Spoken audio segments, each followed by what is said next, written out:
Assalamu alaikum багбандар. Мына жүзүмдүн жайкы жазгы бутоонун экинчи бөлүмү. Өткөн биринчи бөлүмүндө мына былтыркы 1 жылдык бутактан бирди же экини мына жаңы чыккан бутакты калтырабыз дегенбиз. Эми кандай кылып турабыз? Жайы менен, бул жайы менен боло турган иш. Биринчиден мына пасынки деп коебу, орусча пасынки дейт. Кыргызча жетим бутактар деп койсо болотпу, кандай билбейм. Ушул бутактарды чырпып туруш керек башынан, өстүрбөй. Мына бир жалбырагын калтырып туруп, анан ушун мындай кылып алып туруш керек мына. Анткени бул жүзүмдү чартактап кетет. Анан жүзүм жата турган жер болсо, мындай муруттарын дагы алып туруш керек. Бул дагы лишний күчтү ала турган нерсе.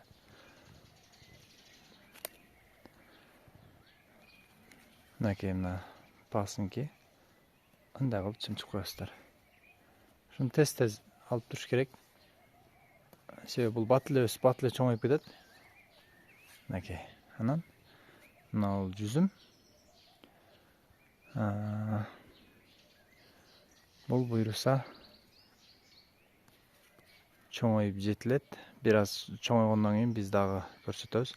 Буга биз тордон токулган немелерди, каптарды кийгизип коюп атабыз, кичинекей каптарды. Арыдан, башка нерселерден сакталат экен, жакшы. Мынакей мына ушу жүзүмдөр. Ушинтип бардык пасынкилерди алып чыгыш керек. Анан жүзүмдү жайгаштыра турган жери болсо, муруттарын да аласыздар. Эгерде асылып өсө турган болсо, анда анча-мынча муруттарын калтырганга туура келет. Бул өзүн өзү асып, байлап өсө берет. Андай ашыкча бутактарды алыш керек туугандар. Ашыкча бутактарды аласыздар. Анан мына бир шакта 2ден жүзүм байлап алгам. 2ден шиңгил жүзүм байлап алат. Мына ушунун бирөөсүн дагы алып койсо болот. Себеби жүзүм чоң болуп жакшы жетилет. Бирөөнү эле бышырса, бир шакта бир шиңгил жүзүм.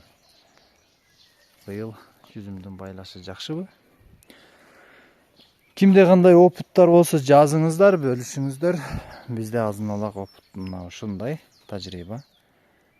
Билген нерсебизди сиздер менен бөлүшүп коюуну туура көрдүк. Бул буйруса жүзүм өскөндөн кийин ар жагында арка болот. Ошо аркага жабышып өсө турган жүзүмдөр.